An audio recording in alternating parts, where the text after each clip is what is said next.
LSU could strain Vols' struggling run defense. Baton Rouge, La.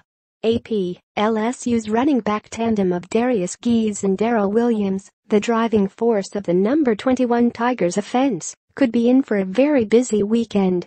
The two ball carriers have combined for more than 1,500 yards and 15 touchdowns rushing this season, and have mercilessly punished those defenses which struggle most against the run.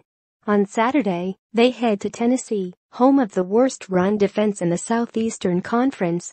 The Volunteers are giving up 256.9 rushing yards per game, which makes a matchup with LSU a potentially unenviable one for Tennessee's Brady Hoke in his first game as interim head coach.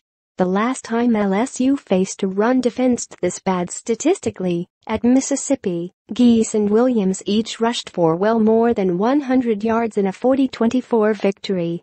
Guice rolled up 276 yards by himself, nearly matching the LSU single-game record of 285 yards he set late last season against Texas A&M. Both backs are freaks of nature, tight end Foster Moreau said. Derrius is faster than Darrel. I watch him, and I say, how did he do that? Leonard Fournette hit the hole hard and broke tackles going forward.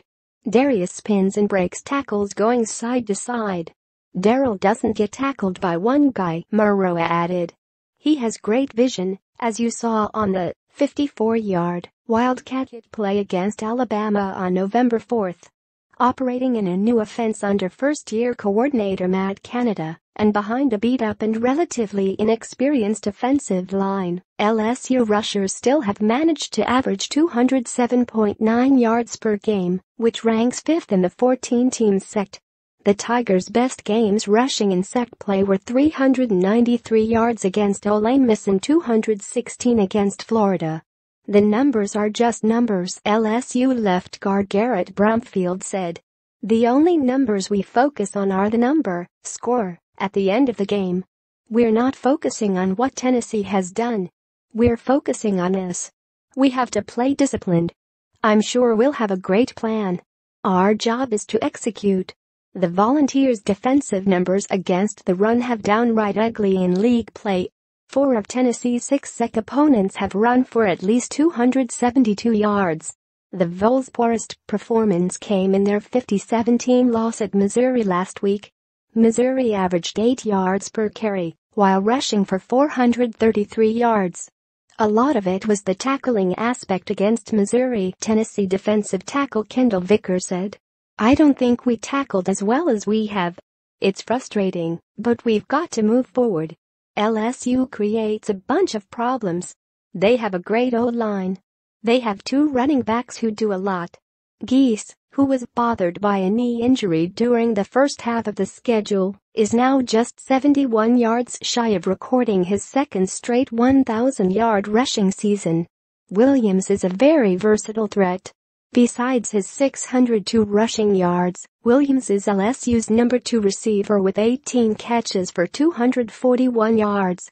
Williams has also been utilized as a Wildcat quarterback in the past 2 games. He had a 54-yard run from that position against Alabama. New offensive coordinator Matt Canada has added the jet sweep package to the LSU offense, and it has produced a few big gains around the end. Tigers wide receivers have rushed for 380 yards and 3 touchdowns. However, LSU's running game has looked most effective when Guice and Williams are doing the majority of the work, gaining ground about 5 yards at a time to sustain drives and help the Tigers control the clock. Gaining 5 or 6 yards is football, Moreau said. That's what we've always been doing at LSU. Any offensive coordinator will say that if you get 4 yards on a first down run, and that's an efficient run. Getting 5 or 6 yards is looking up. AP sports writer Steve Megaruggi in Knoxville, Tennessee, contributed to this report. More AP college football coverage, http://collegeoffootball.ap.org, and on Twitter at http://twitter.com/@APTOP25.